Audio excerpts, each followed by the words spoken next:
Welcome to 360 Sports Network. I'm Greg Fischero, and with me tonight are James Dotson and Alex DeLaverson. We're discussing the NFL midterm grades for this season. Gentlemen, how are you out there? Well, halfway through the season, it's been good so far, and I can't wait until the playoffs come, but we still have a long, long way to go. Yeah, man, I was going to say, it was a great first half of the season. A lot of surprises, a lot of disappointments, and a lot of things we got to cover. Yeah, well, let's start things off right now by talking about the biggest surprises, both pleasant and unpleasant. Let's talk about the good stuff, though, first, the pleasant surprises of the season. Alex, who do you see as a pleasant surprise this season? Well, considering the way they started, I think the Steelers have surprised me a lot.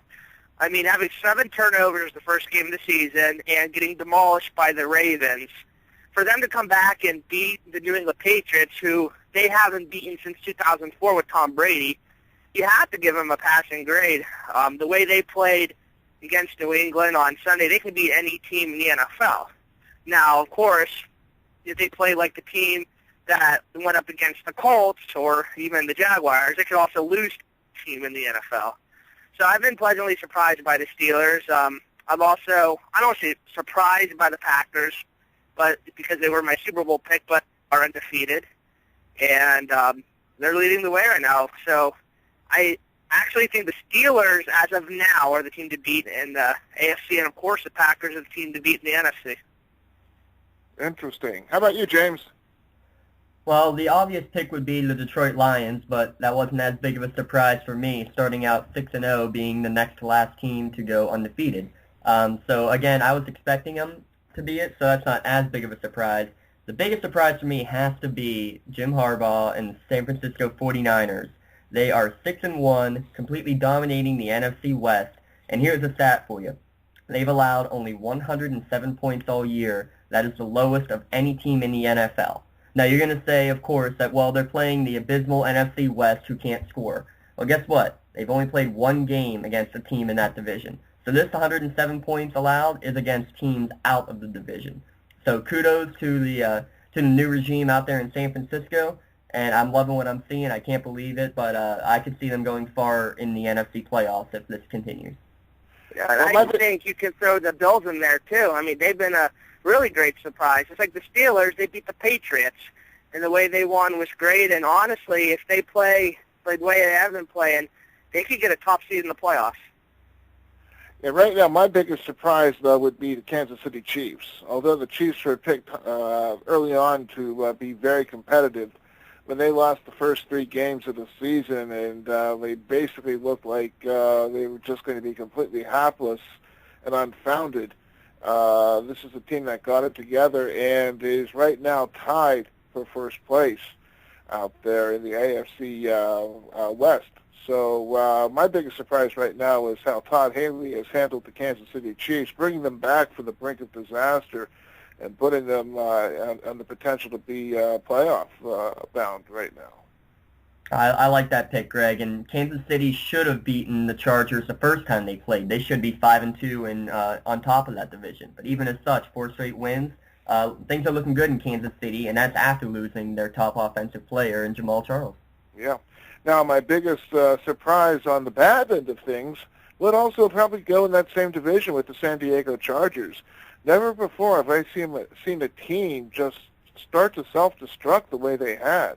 And this is a team that basically should have won that game on Monday night against the Chiefs, but just mental errors by Phillip Rivers has really caused me to have some grave concerns here for the team. They don't have much of a running game, and this is a team where the wheels are starting to fall off.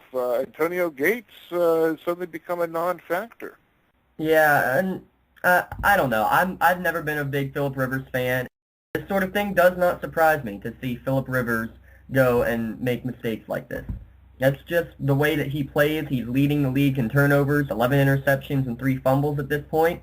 You can't do that and expect to win. Norv Turner is, in my mind, on the hot seat for sure. Interesting thoughts. Let's talk about some other things that are happening this season. Obviously, the Buffalo Bills They're leading their division right now at this particular time frame. The Detroit Lions have had a couple of losses right now that they're dealing with. Do you see these teams actually going places this year? Do you see these teams as being playoff bound? Well, I see the Lions being playoff bound. It's not like the NFC has the strongest of teams. The Lions and Packers are leading the way. The Lions, man, they're a real deal, just like James said. Great defense. They got Megatron, who is actually on pace to beat Randy Moss's record from 2007. If Matt Stafford stays healthy, there's no reason they should not make the playoffs. And, of course, if he goes down, well, then that's a different story. But I see the Lions having no problem getting in there. One team I'm actually kind of shocked about is the New York Jets.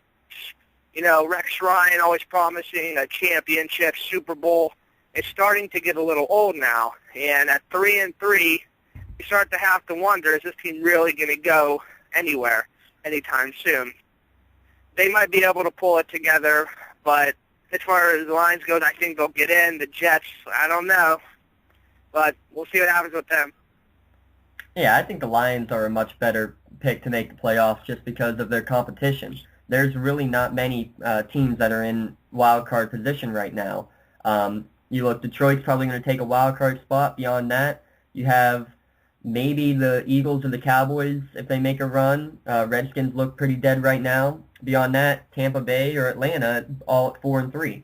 So the Lions being at 6-2 are in the driver's seat to take the wild card. That's assuming that Green Bay keeps winning.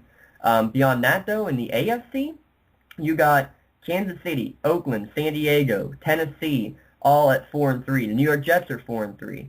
Then you got Cincinnati and Baltimore at 5-2 right now, along with the Patriots and Bills. And you're talking that only two of those teams can make the playoffs as wild card teams.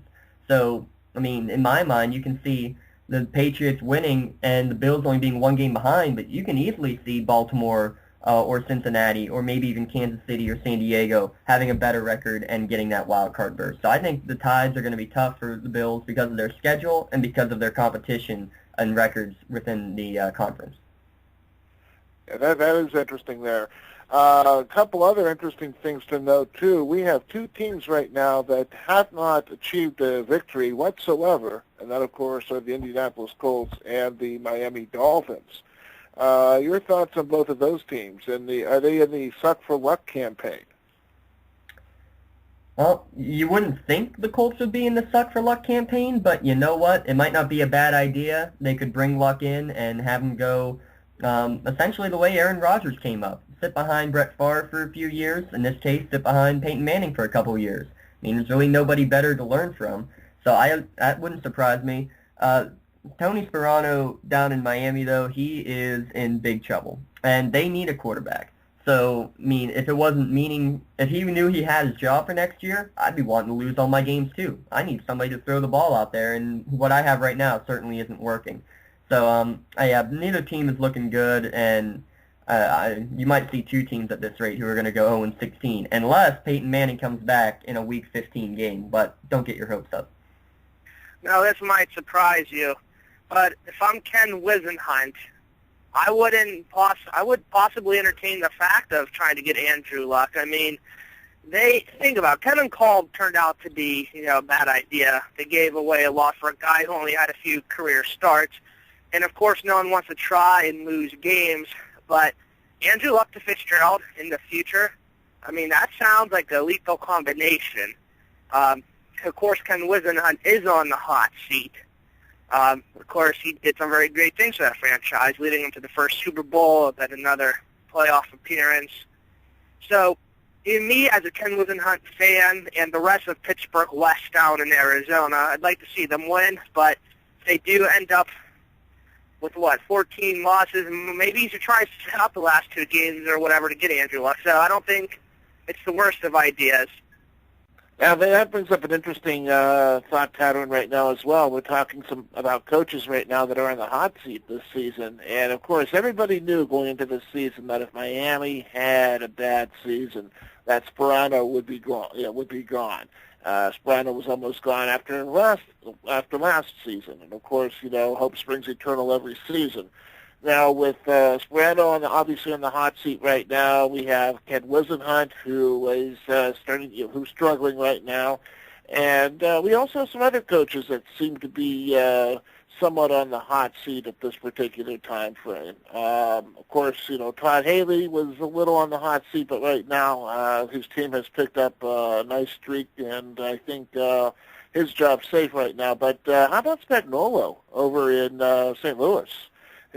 Definitely, he really hasn't done a whole lot with his position over there. And, of course, we also have to look at Jason Garrett right now as well. Garrett's still in his opening years, so he's not going to be too much in danger, I don't think. Spagnuolo has saved his job temporarily, at least, being with their big win over New Orleans last week. So he's safe for a couple weeks at least. I think you're right, though. I think you look at Sperano. I'm surprised he's not gone yet. And I look at Norv Turner with the Chargers. If he can't get this talented group of a team that he has better than a 4-3 record and losing in the fashion that they're losing, that's what disappoints me. That when you have the talent, like, for example, the Cowboys have had for the last 3 years under that last coach that they had, who I will not name names. Well, one coach I think we're forgetting about is Jack Del Rio. I mean, he really hasn't done much the last few years. So really the last time they made some noise was in 2007 when they beat the Steelers in the playoffs. So, of course, the whole organization might be gone pretty soon. Maybe they're off to LA, I don't know. But to me, I think Jack Del Rio's on the hot seat. Of course he's on the hot seat. Wisenhunt, I don't think Wisenhunt is as on the hot seat as people think, only because, like I said, he was really the only coach to get them to go anywhere. But so if he sticks around, things could, and he continues to lose, and obviously he'll be on the hot seat, but I think he'll get a pass for one more year or two. And I kind of agree with you about Garrett. He's really in his first full season, so I think he'll get a pass there as well. I don't know. There's been far too many passes right now with the Dallas Cowboys organization, and this is a team that seems to be rather schizophrenic, where they played brilliantly one week, and then the next week they don't even acknowledge each other, it seems. And the defense and the offense seem to be in two different conferences, let alone on the same team. Let's talk a little bit about the controversy out there about Tim Tebow, which is certainly maddening at this particular time frame. And, of course, if we're talking about Tim Tebow, we need to look at him in relationship to all the young quarterbacks that are out there starting in the league right now, the Christian Ponders, the Blaine Gabberts, the Cam Newtons, and, of course, right now Tim Tebow, who really isn't a rookie per se because he's been around a little bit, but your thoughts on all this? I just have one thing to say on this. And that is that I am sick and tired of all the reporters who are more schizophrenic than the Dallas Cowboys. They are 1 week when Tebow goes and has his fourth quarter comeback victory. They're all eating up the hype. Tim Tebow, he is amazing. He's going to be the greatest quarterback in the league. Just give him a couple of years. He's going to be amazing. Then last week after the Lions embarrassed him, 3 fumbles, 2 interceptions, I believe the stats were. Now everybody's saying, oh, he's terrible. He should never be starting. The fans forced the coaching staff into it, and now the coaches are going to have to get fired because of it, because they've listened. Wake up. Make up your mind. Either he is a good quarterback or he's not. I don't care. Have your opinion, but make up your mind. My opinion is he could be a good quarterback. He will be a good quarterback. You got to give him a chance to perform. Yeah, I'm going to have to agree with you there. I mean, this guy's a proven winner, especially the other week when he came back and led them to a victory in overtime. Of course, it is all about how have you done for me lately. I'm not sure if the Broncos are going to be facing many defenses like the Detroit Lions the rest of the year, but it's obvious Tim Tebow's quarterback in the future. This season, nothing's happening for them this season. Might as well put Tebow in there and get him some work. I'm not a big Kyle Orton fan, definitely not a big Brady Quinn fan. So the future is now start Tim Tebow. Actually, I twittered the other night about shame on John Fox for not putting Tebow in a position to win.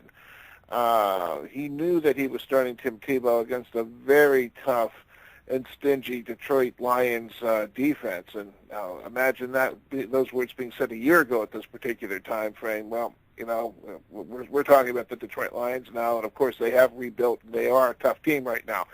But with all that said, shame on John Fox for not putting Tebow in a good situation. Remember when Ben Roethlisberger started? That's when Tommy Maddox, the Tommy gun, went down, and Roethlisberger came in as a greenhorn, as a rookie, and won 13 games in a row.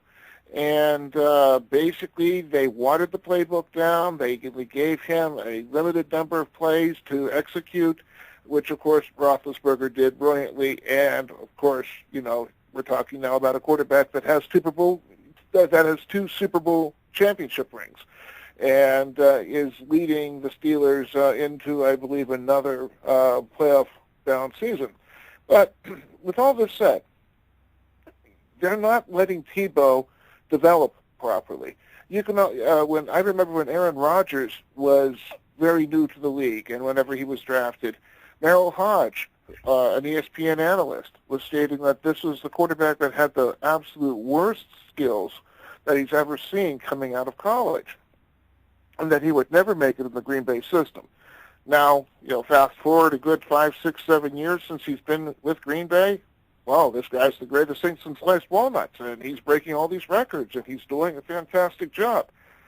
Give the guy time. He will learn, but you need to put him in an environment where he can learn. And I'm afraid, I'm agreeing with you, James, that the reporters and the court of public opinion are basically putting this guy out to pasture, and they're trying to make him into a Jamarcus Russell, when in fact this guy has a lot more to give. Yeah, and he is not going to be a Jamarcus Russell and fold under, because he is going to work harder than you've ever seen anybody work the rest of the season, and he's going to push his team harder than you've ever seen someone push the team the rest of the season. God bless. But, I mean, Tebow, exactly, his mechanics still are not the best. And, that's only going to improve with time. But the one difference between him and Roethlisberger, like you said, Roth had a team around him. He was able to hand off the ball to Willie Parker and Jerome Bettis. And he only needed to throw the ball 10, 15 times. It looked like a high school offense at times with how they were running the ball. But you know what? If that's what's working and you're able to do it, that's how you break in a quarterback. Not by having him go in and trying to run a college offense with spread passes and quarterback draws and expecting him to outrun NFL linebackers. It's not going to happen. Right. I agree there. Now, you have to take a look at some of the other young quarterbacks that are out there in the league at this time frame. You have Christian Ponder, who I believe is doing a yeoman's job up there in Minnesota. I mean, he's just exceeding all expectations that I've had on what he's doing. And, of course, Cam Newton has basically rewritten the book as far as what a rookie can do in the NFL. But you also have to take a look at the Colt McCoys and the Blaine Gabberts and even Matt Moore right now. Are these guys on pace to do something big in your mind? Well, Christian Ponder has started off great for the Vikings. I love what he's done up there, and I agree. I think he can be a big deal up there. Cam Newton obviously has been a force, and I know I said he would have terrible stats coming in, and I am proud to say that I completely get rid of my entire statement on him. I'm completely shocked with how he's performed, and I hope he keeps it up, because this is a good thing for the NFL to see a player come in and perform this admirably. I believe right now, actually, he is just a few yards rushing less than Chris Johnson for the year. Now, that's a little bit scary that a rookie quarterback, is outrunning what many would consider to be the best running back in the NFL going into this season. Well, I think that's also a referendum on Chris Johnson not being all that he says that he is as well, but that's another story. Well, that's another story, and my fantasy team is speaking very poorly against him as a result. But away from Chris Johnson, back to the quarterbacks. The young quarterbacks, you're always going to have the games where they perform well, but then you're going to have games where they don't perform so well. And what you got to do, I mean, again, going back to like a Tim Tebow, he just had a terrible week. You can't throw him under the bus and give it back to your original starter to let him do terrible again. I look back to when Brady Quinn was with the Browns, where the starting quarterback at the time, Derek Anderson, I believe it was doing terribly. They put in Brady Quinn for a couple games, his team did nothing around him. I believe those two games were against Baltimore and Pittsburgh. And so when he doesn't perform well against two of the top defenses in the league, they immediately put back in their starting quarterback. And then they wonder why neither quarterback is performing well, neither quarterback has any rhythm. So you got to give these young kids a chance. When you decide to go with them, don't immediately pull them back out. Yeah, I agree with you there. No doubt about it. Well, I think that's pretty much the midterm grades right now. As far as the midterm assessment, which teams would you give A's to? Which teams would you give failures to? James. I would say I would definitely give A grades to the Buffalo Bills for their amazing start. They've done well, 5-2, sitting on top of their division.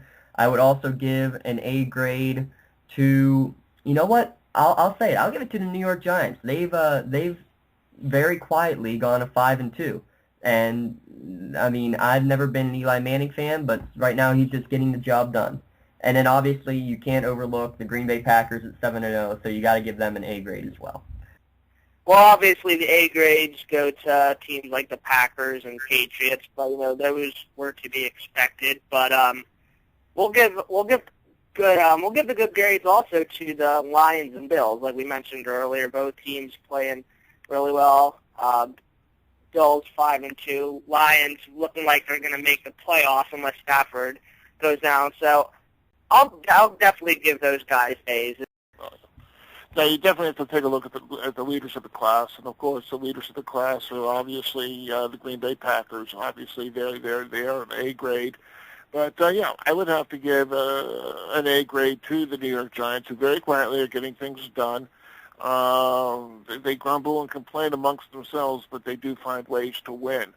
I also have to give very high marks right now to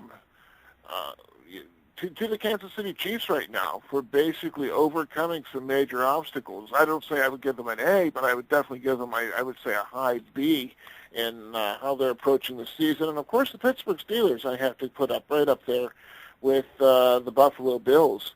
As basically two teams that are, well, so much not, more of the Pittsburgh Steelers are overcoming the adversity of having a bad game against Baltimore the first game of the season, and then trying to find that identity as far as are they a rushing team or a passing team. But the development of the Steelers wide receivers, otherwise known right now as the Bugatti Boys, really has made this team look more like the St. Louis team of the 1999 Greatest Show on Turf. I think we're seeing a remaking of this, and since they don't play on turf, they are now, in my words, the greatest show on earth. But these are teams that I give very high marks to. And I do mention Buffalo for the reason that Chan Gailey has just turned that team around and has made them competitive. Failing grades. Dodson, who would you give the big fat F to? The obvious choice is the Miami Dolphins, 0-7, very uncompetitive in all of their games. I won't give Indianapolis a failing grade. Their team is surrounded around one player, and that player is not on the field. So I don't give them an F, but I don't know, whatever the lowest. An incomplete? Yeah, incomplete, non-applicable, no grade, F plus if that's possible. The only other team I would look at as possibly giving a failing grade, I would have looked at both Arizona and St. Louis. St. Louis, I'll bump their grade up a little bit because of their win last week, and Arizona with 6 straight losses. Fact of the matter is, they are still in close games, but they're not getting the wins. So I think I got to give them the F still. So I'm surprised that we haven't talked about Indianapolis. This is a team that had much higher expectations, and to have one player off the field, to have the team play so poorly on both sides of the ball, it makes me wonder why things are happening. So I have to give an F grade to the Indianapolis Colts. But I think that organization is not so much as in trouble as, of course, the Miami Dolphins organization, where the coach has absolutely no clock skills and no motivation behind the players itself. The players have basically are running the team, it seems. It's almost like the inmates are running the asylum here. Low grades also, I think, have to be given. I agree with you, to the St. Louis Rams at this particular time frame, just because of their underachieving. But I also have to give a low grade, not necessarily enough, but I'd say a D to the San Diego, because they are just not performing the way they should be performing as a team that has so many superstars on them. Obviously, the Colts, the Dolphins of the NFL. But the Chargers should be doing better, so they should get an F. And the Vikings will get an F too, only because they've been so badly. I don't think anyone really expected them to do much, but it's still kind of disappointing when you have Adrian Peterson on your team and you have Donovan McNabb. You can't get something going. So that rounds out my letter grades, basically. Well, that concludes our discussion on the midterm grades for the NFL season. Be sure to tune in tomorrow for Week 9's Stardom Syndrome special on WBBW. So with that said, I'm Greg Pichot. That's James Dodson and Alex. Good evening. Now it seems I have to start.